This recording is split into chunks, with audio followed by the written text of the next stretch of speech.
يا رب بالمصطفى بلغ مقاصدنا واغفر لنا ما مضى يا واسع الكرم يا رب بالمصطفى بلغ مقاصدنا واغفر لنا ما مضى يا واسع الكرم محمد سيد القرنين والثقلين والفريقين من عرب ومن عجم يا رب بالمصطفى بلغ مقاصدنا واغفر لنا ما مضى يا واسع الكرم نبينا الأمير النهي فلادون أمر في قول لا منه ولا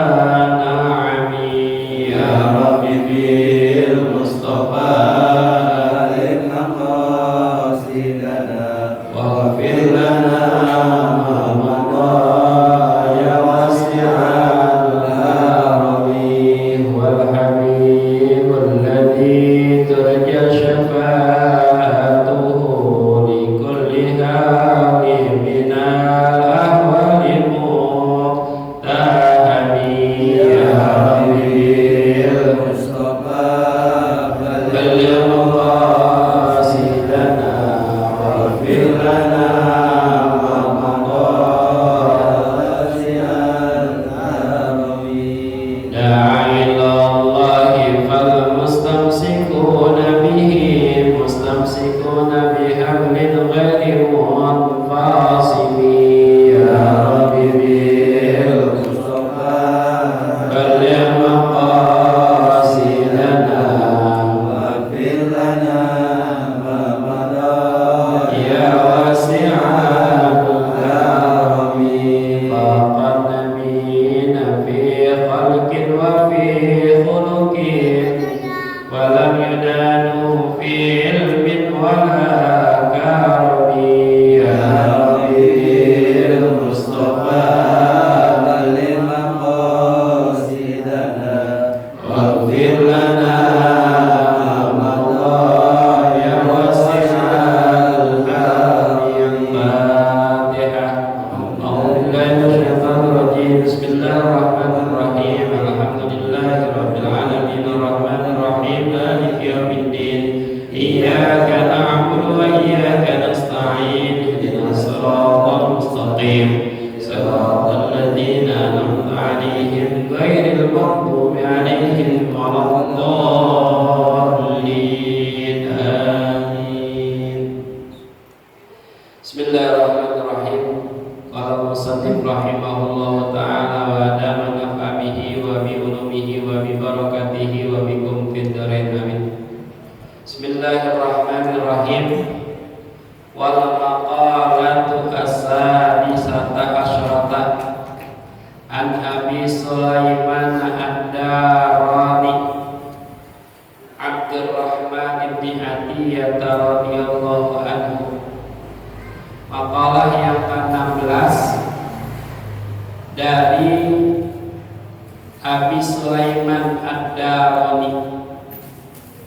Ini Abi Sulaiman ad-Darani namanya Abdul Rahman. Namanya Abdul Rahman bin Atiyah. Panggilan kunyahnya adalah Abi Sulaiman. Jadi kalau kunyah itu yang diawali dengan kata abun atau umun itu namanya kunyah. Abu Bakar, Abu Hanifah, gitu. Abu Husin misalnya, itu namanya kunyah. Jadi kunyah itu yang diawali dengan kata abu atau kata Ummu Kulsum, Ummu Kiryat misalnya. Gitu. Nah ini namanya Abi Sulaiman ad-Darani, namanya Abdul Rahman bin Atiyah radhiyallahu anhu. Wadaron, kata-kata ad-Darani, Abi Sulaiman ad-Darani min qura Dimashq. Kata Daron itu suatu kampung dari kampung Dimashq, Damaskus, Syria. Jadi Abi Sulaiman dia dari kampung Damaskus. Mata sanata khamsata asyrata wa mi'ataini. Beliau meninggal pada tahun 215. Ya, pada tahun 215 beliau meninggal. Ya. Annahu qala fil munajati ma'allahi ta'ala, bahwasanya si Abi Sulaiman Ad-Darani, namanya Abdurrahman, dia telah berkata, berucap fil munajati, dalam munajat ma'allah, bersama Allah. Jadi ada munajat, ada istighosah gitu. Jadi kalau munajat ini yang sifatnya tersembunyi, rahasia antara si pendoa dengan langsung Allah. Beda dengan istighosah. Kalau istighosah kita rame-rame, gitu, namanya istighosah. Kalau munajat ini sendirian, antara dia sendiri yang berdoa dengan Allah Subhanahu wa Ta'ala. Itu namanya munajat. Ya, sering kita ungkapkan kata munajat. Jadi munajat itu sendirian antara si pendoa dengan Allah Subhanahu wa Ta'ala. Dia munajat tuh Abi Sulaiman kepada Allah. Apa dalam munajatnya? Ilahi la in talabtani bidambi la'at lubannaka bi'afwika. Kata Abi Sulaiman Ad-Darani, ilahi wahai Tuhanku, la in talabtani, jika engkau tuntut aku, jika engkau cari aku, gitu. Kata si Abi Sulaiman, bidambi, dengan dosaku, gitu. Ya Allah, jika engkau tuntut cari dosaku, gitu, la'atlubannaka bi'afwika, sungguh aku cari juga, aku tuntut juga kepada engkau, bi'afwika, dengan kemaafan engkau, gitu. Jadi Abi Sulaiman atau Abdurrahman bin Atiyah dia munajat sama Allah. Bunyi munajatnya tadi, ilahi wahai Tuhan, Tuhanku, lain talabtani, jika engkau cari aku, jika engkau tuntut aku, bidambi, dengan dosaku. Kemudian kata Abdurrahman atau Abi Sulaiman, la'atubannaka bi'afwika, aku juga cari, aku juga tuntut dengan kemaafan kamu ya Allah, gitu. Li'anna maghfirataka awsa'u min dzunubi, karena bahwasanya ampunan engkau ya Allah itu lebih luas daripada dosaku, gitu. Jadi ini munajatnya Abi Sulaiman atau Abdurrahman bin Atiyah kepada Allah, gitu. Ilahi lain talabtani bidambi la'atlubannaka bi'afwika, begitu. Kita minta sama Allah itu afun. Afun artinya kita minta maaf kepada Allah, kita minta ampunan kepada Allah, karena ampunan Allah, maghfirah Allah itu lebih luas daripada kita punya dosa, begitu. Dosa kita banyak nih, tapi ampunan Allah lebih luas lagi. Maka kita minta ya ampunan, kita minta maaf kepada Allah. Kalau Allah tuntut kita, kalau Allah cari dosa kita, tuntut dosa kita, ya, maka kita tuntut lagi kepada Allah pemaafan Allah, maghfirah Allah, ampunan Allah, kita minta juga, begitu. Itu yang pertama, munajatnya Abi Sulaiman. Yang kedua, wala in talabtani bi bukhli la'atlubannaka bisakhaika. Ya Allah, jika engkau cari dengan kebahilanku, kepelitanku engkau cari-cari ya Allah gitu. La atlubannaka bisakhaika, aku juga cari, aku akan tuntut bisakhaika dengan kedermawananmu ya Allah gitu. Kalau saya dulu di dunianya pelit ya Allah, bakhil gitu, ya saya minta kepada engkau ya Allah sakhaika, kedermawanan engkau ya Allah begitu. Nah di sini sama Imam Nawawi Al-Ghazali dijelaskan, walakin talabtani bi bukhli, jika engkau ya Allah tuntut dengan kebahilanku, biman ilwajibi, dengan tidak mau menunaikan yang wajib, auman isahili, atau enggak mau juga dari orang yang meminta, mimma fadula indi, dari sesuatu yang lebih di sisiku gitu. Dia pelit mungkin di dunia begitu kan ya, tapi nanti dia minta sama Allah di akhirat, ya Allah kau kan maha dermawan, kau maha pemurah, ya saya minta dah sama engkau ya Allah yang maha pemurah, maha dermawan begitu.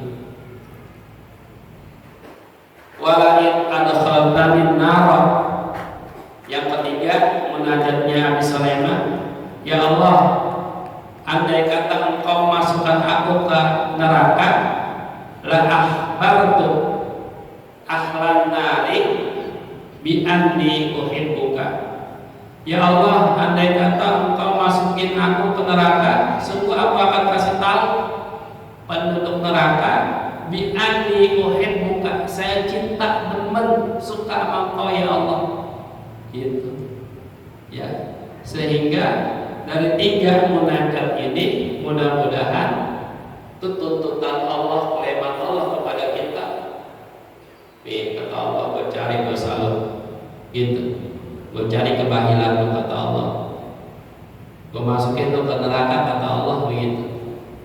Nah tapi dia juga punya keleman lagi, punya tuntutan lagi, punya permintaan lagi sama Allah, ya Allah kalau memang saya punya dosa ampunin, ya Allah kalau saya memang bakhil di dunia, engkau kan maha dermawan ya Allah gitu. Ya Allah kalau engkau masukin saya ke neraka, saya akan kasih tahu apa penduduk neraka semua, saya cinta engkau ya Allah begitu ya. Ini munajatnya Abi Sulaiman Ad-Darani. Ad-Darani nama kampung yang ada di Damaskus begitu. Nah ini supaya apa? Supaya Allah enggak siksa kita punya dosa, kita punya kebahilan, pelit, kita punya ya, dosa yang banyak, sehingga Allah masukkan kita ke neraka gitu. Ya.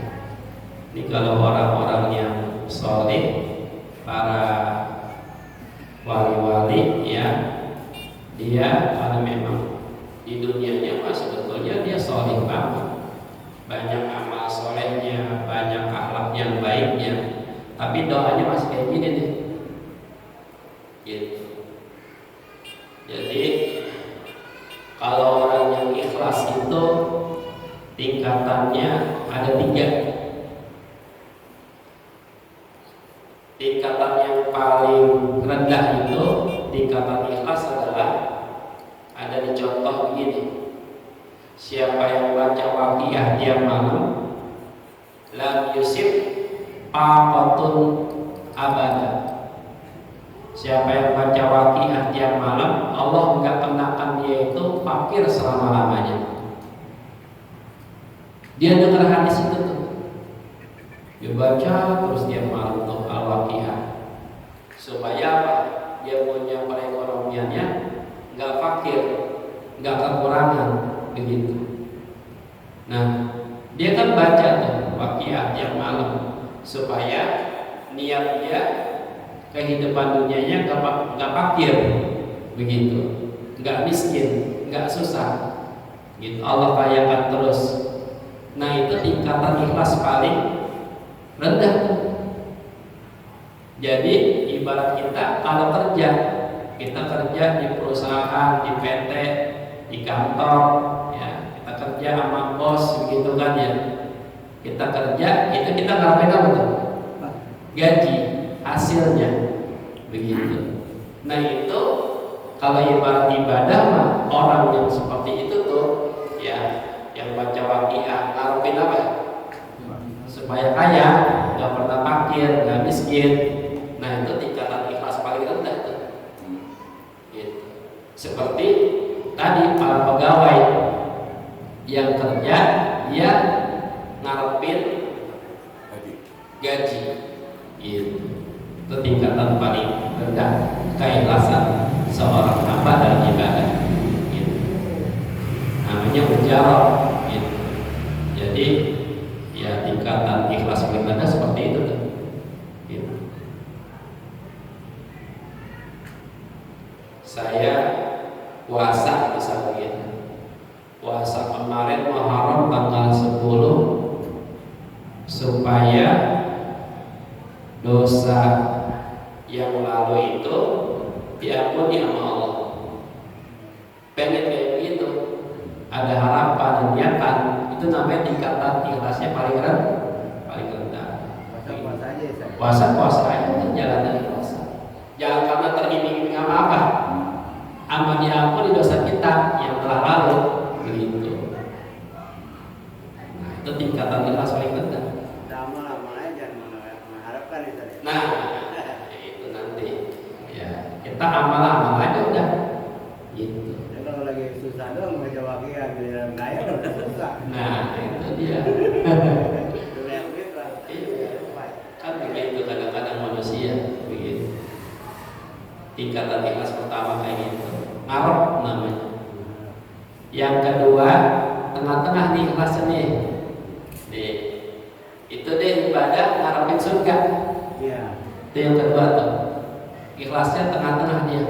Dia sholat, ba'diyah, qobliyah, tahajud, baca Qur'annya, puasanya, silaturahimnya ke tetangga, ke saudara, berbuat baktinya kepada kedua orang tua, dia mengaji tiap hari, dia baca Quran, begitu ya. Banyak dah dia infak, dia sedekah, begitu. Nah semua yang dia kerjakan itu dia ngarepin apa? Surga Allah.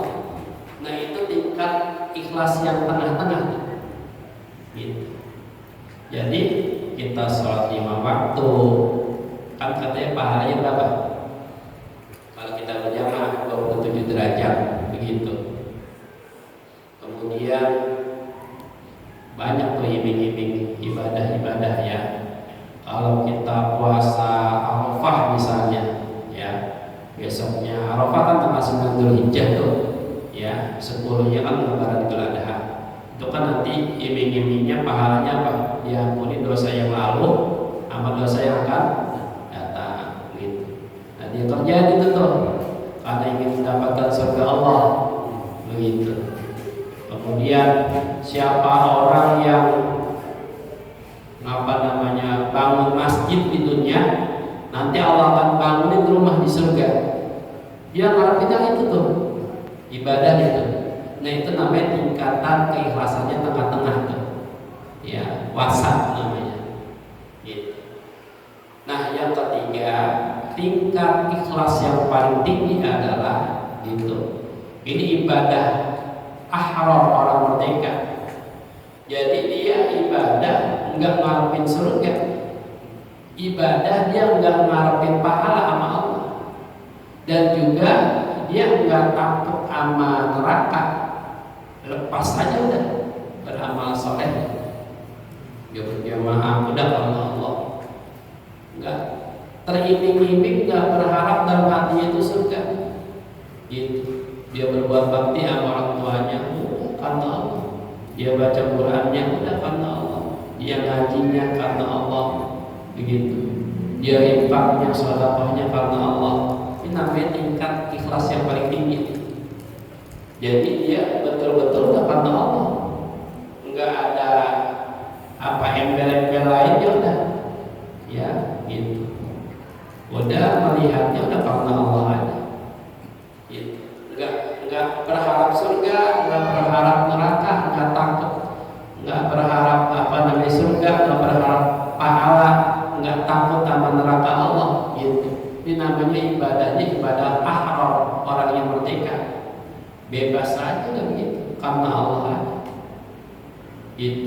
nggak mengharap yang lain. Tujuannya udah minta ridho Allah aja. Gitu. Nih kalau bisa tingkat keikhlasan kita kayak gitu tuh, dikit-dikit tuh. Gitu. Iya. Tahajud, kan katanya kalau tahajud tuh asa ayat al-fatara buka maqam mahmudan. Barangkali nanti Tuhan kamu itu akan diangkat derajat yang lebih mulia nanti. Iming-imingnya kayak gitu tuh. Udah lepas kayak gitu. Ibadah karena Allah udah. Begitu. Nah kita usahakan tuh. Kita lagi belajar meniti diri kita, batin kita nih, ya, supaya tingkat keikhlasan kita kayak gitu tuh. Gitu. Makanya jangan bilang ikhlas dulu, Ustaz, saya mau ikhlas waktu Ustaz, gitu. Jangan ngomong ikhlas dulu, kalau belum ngaji bab ikhlas. Ikhlas mah gak ada yang tahu kecuali dia sama Allah, begitu. Iya. Jadi tingkat ikhlas kita yang paling tinggi kayak gitu.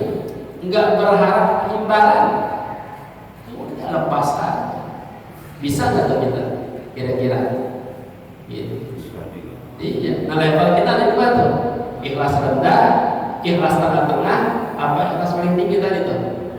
Gitu. Nah itu kadang-kadang memang di hati kita ya, kayak orang pandangan, ya, gue pandangan 100.000 nih, biar nanti gue ada hajatan, biar lah, pandangan 100.000 lagi, begitu. Ngarepin, kata orang kita begitu, ngasih ini ngasih itu supaya orang balikin lagi. Gitu. Jangan udah kita mau pandangan pas aja, mau 200, mau 100, mau 50.000, udah begitu. Terserah. Gitu. Nah, kalau bisa ibadah kita kayak begitu dong. Gitu.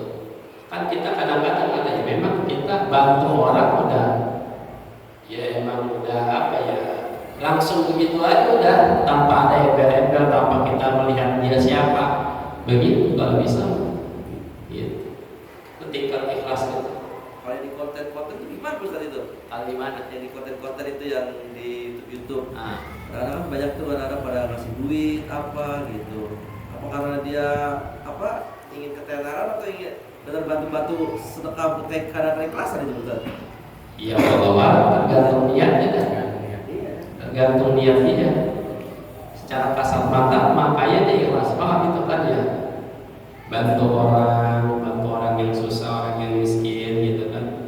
Dibeliin, dapat uang, beli alat rumah tangga begitu kan.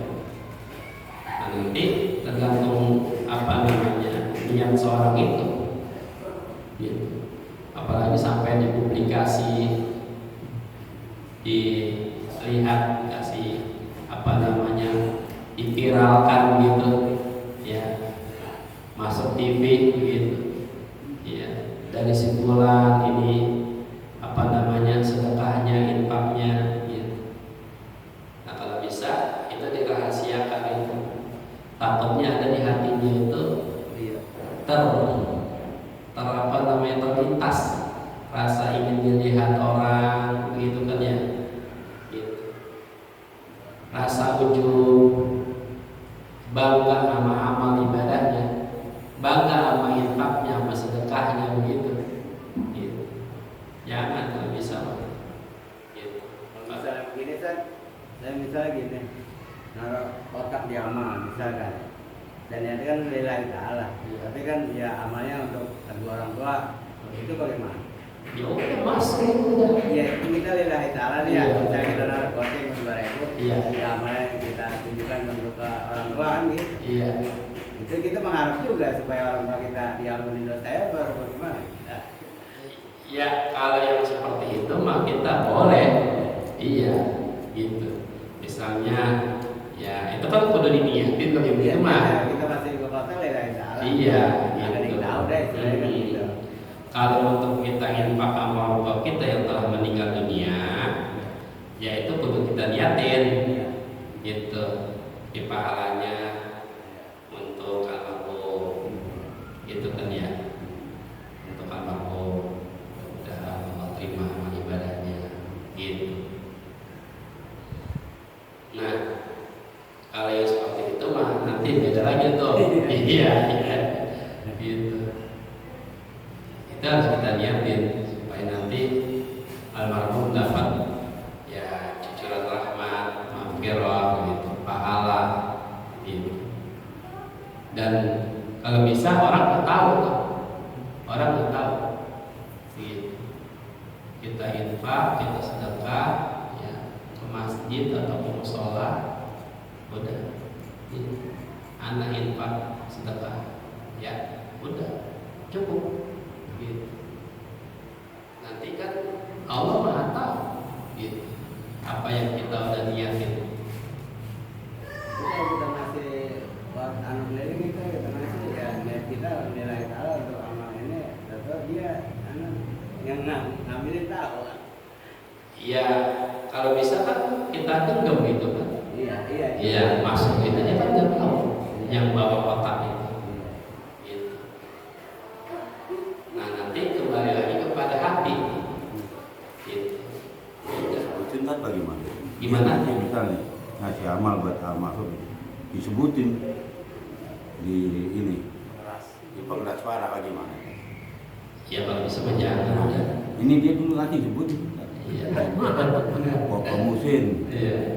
Jangan kalau bisa mau udah. Ya, nah. Allah Maha tahu. Mesti pesan ya yang disebutin gitu. Dan jangan disebutin MC. Bilangin gitu. Iya. Nah yang disebutin itu ngeri kita di hati kita terasa iya. Semua orang tahu. Iya orang tahu jadinya. Yang itu. Pokoknya tingkat ikhlas kayak gitu berarti gitu. Nggak berharap apa namanya pahala. Gitu. Nggak berharap pahala. Gitu. Jadi kayak tadi misalnya kita punya uang gitu ya. Kita taruh di kotak amal, udah kita lihat pahala yang orang tua kita. Gitu kan. Kali ini infak buat orang tua saya udah cukup gitu. Kita berdoa buat yang sendiri. Iya, berdoa buat kedua orang tua, Kalau orang tua kita ngomong pilih wali walidayya wal maka mau ya bisawira. Itu tingkatan masalah tingkatan ikhlas gitu.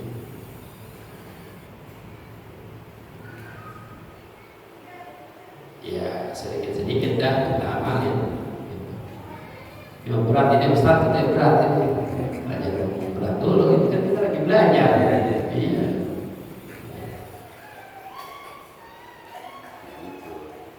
Ya makanya kita kalau dapat ilmu, kalau kata Imam Ghazali itu kita amalin.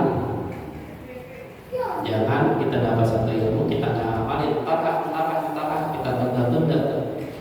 Nanti kita tertipu, termasuk begitu. Iya, ya pakai ntar kita dapat ilmu langsung kita amalin, begitu. Tuh, ya. Jadi kita kembali lagi kepada tadi itu makalah yang ke-16 tentang Abi Sulaiman Ad-Darani. Dia munajat kepada Allah, ya Allah, kalau emang Engkau ya Allah tuntut dosaku, aku juga akan meminta kepada Engkau maafmu ya Allah. Gitu. Ya Allah, kalau Engkau memang tuntut kebahilanku, aku juga minta kepada Engkau kedermawanan Engkau ya Allah. Begitu. Ya Allah, kalau Engkau masukin aku ke neraka, aku akan kasih tahu kepada penduduk neraka, aku cinta Engkau ya Allah. Begitu. Makanya, ya itu anak bisa memberikan syafaat kepada kedua orang tuanya. Gitu. Mana nih bapak nggak ada di surga, mananya nggak ada di mana surga, begitu. Ya bisa anak itu tarik orang tuanya supaya orang tuanya masuk surga, gitu. Iya, karena kesolehan siapa anaknya, gitu. Makanya kita didik tuh anak kita kasih merobir didik ruhnya, jiwanya. Ya, kalau kita kan kita punya anak, kita gedein tuh jasmaninya, badannya, kasih makan, kasih minum, kasih vitamin, begitu kan ya, berikan olahraganya, gitu. Nah, kalau bisa ruhnya juga kita didik, jiwanya, gitu. Ada kata Sayyidina Ali,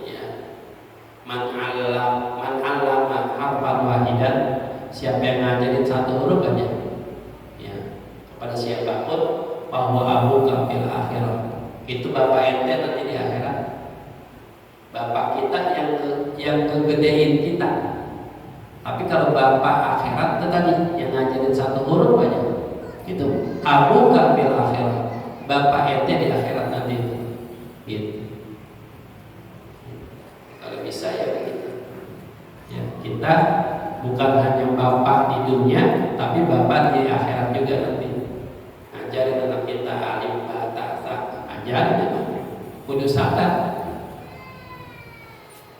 Emang kata Imam Ghazali dalam Ihya, itu seorang guru dia sangat bahagia gitu ya kepada muridnya, gitu ya. Kalau muridnya itu diantaranya ya muridnya itu pemahamannya mudah gitu ya, akhlaknya baik gitu. Nah itu guru bahagia tuh, gitu. Kalau ngadepin murid seperti itu, begitupun sama, seorang murid bahagia banget kalau ada 3 pada guru, di antaranya gurunya sabar, tuh, nggak usah dikit-dikit gurunya ya main kasar gitu, sabar gurunya. Yang kedua, gurunya itu tawadu rendah hati. Yang ketiga, gurunya itu husnul khuluq, akhlaknya cakep, akhlaknya baik gitu. Nah itu 3 itu harus dimiliki sama guru tuh. Dia punya kesabarannya, dia punya tawadunya, dia punya husnul khuluq, cakep akhlaknya. Itu murid sangat bahagia sekali seperti itu. Iya. Jangan kita baru maju nih, habis itu rotan, ya, buat nyabat sama anak kita, ya. Kalau bisa ya menjadi guru mesti sabar, nggak sekali terus lagi, nggak sekali terus lagi.